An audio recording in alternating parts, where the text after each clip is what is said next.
This message is titled, When God's Plan Doesn't Add Up. What do you do when life doesn't make sense? Every one of us face seasons that leave us scratching our heads, questioning, doubting, and wondering, Lord, where are you in this? Why would you allow this to happen? You prayed for healing, but the sickness got worse. You sowed faithfully, but the bills keep piling up. You poured your heart into a relationship, but it ended in betrayal. You trusted God for promotion, but someone else got the job. If you've lived long enough, you know what it feels like to cry out, Lord, this doesn't add up. This doesn't fit with what I believed. This doesn't look like your promises. And here's the reality.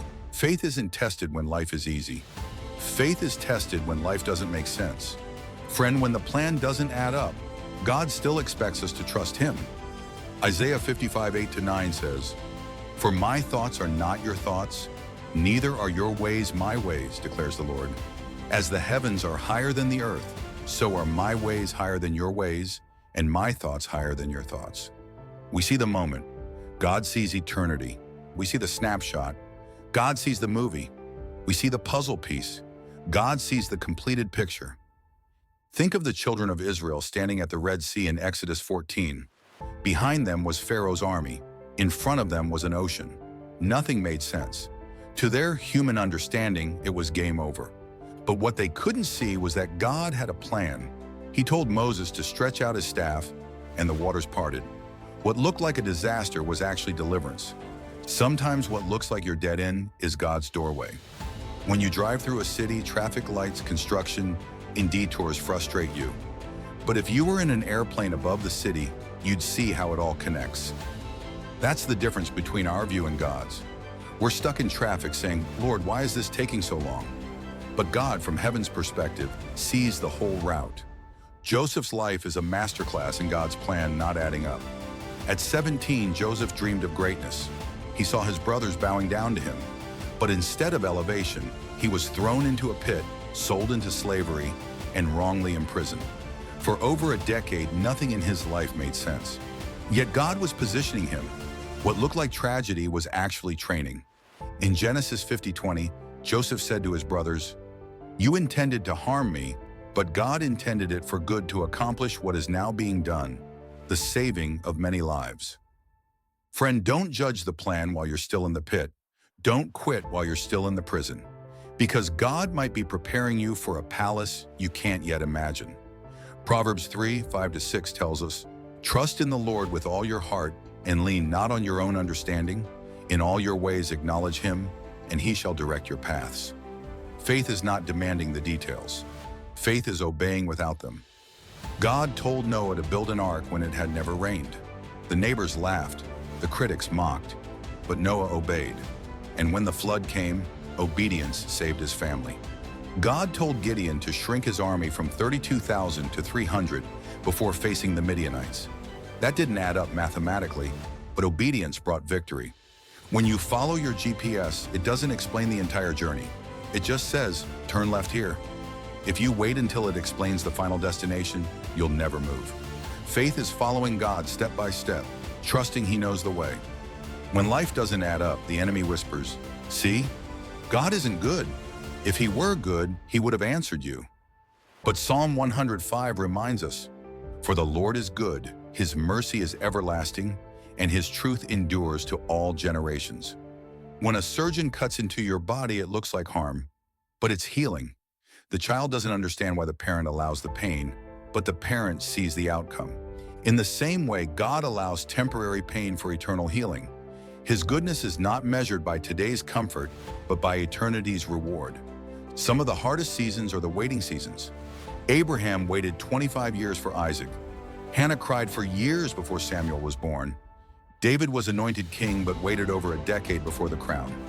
If you're in a waiting season, remember, God's timing is not a denial, it's preparation. I once heard of a man whose wife prayed for his salvation for 40 years.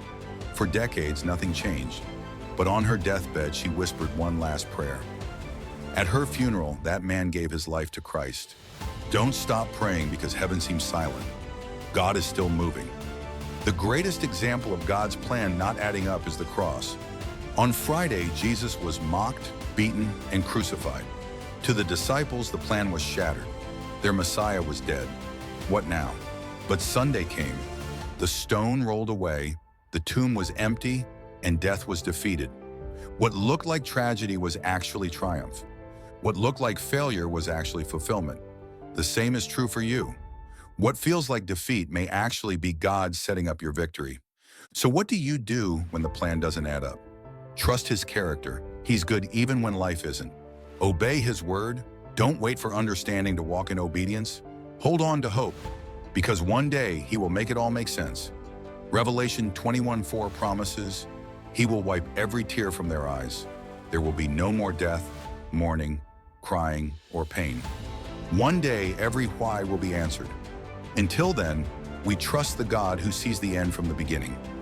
Ruth lost her husband and faced poverty, yet God used her to bring forth the lineage of Jesus. Daniel was thrown into a lion's den, yet God shut the mouths of the lions and exalted him. Shadrach, Meshach, and Abednego, I called them the magnificent three, were thrown into a fiery furnace. But instead of burning, they walked with the Son of God in the flames. Paul was beaten, shipwrecked, and imprisoned, yet wrote much of the New Testament from his jail cell. In every case, God's plan didn't add up at first, but His glory was revealed in the end. In your family, trust God with that rebellious child. He's still writing their story. In your career, if the promotion didn't come, it may be because God has something better ahead. In your health, even if the healing hasn't come, God can use your testimony to encourage others. In your finances, when you give in faith, it may not add up mathematically, but God multiplies obedience. In your personal struggles, what you see as weakness, God can use as a platform for His strength. Friend, when the plan doesn't add up, remember, God's perspective is higher. His character is good, His timing is perfect, and His ending is always glorious. The same God who brought Joseph out of the pit, who opened the Red Sea, who raised Jesus from the dead, is still at work in your life. So don't give up. Don't quit. Don't let the unanswered questions steal your faith. When God's plan doesn't add up, trust, obey, and have hope, because He is still on the throne. And one day you'll look back and see that it all made sense in His perfect time. Amen. And please subscribe, share, like this message, and if you visit our sponsors, link below, you will be helping to grow this channel.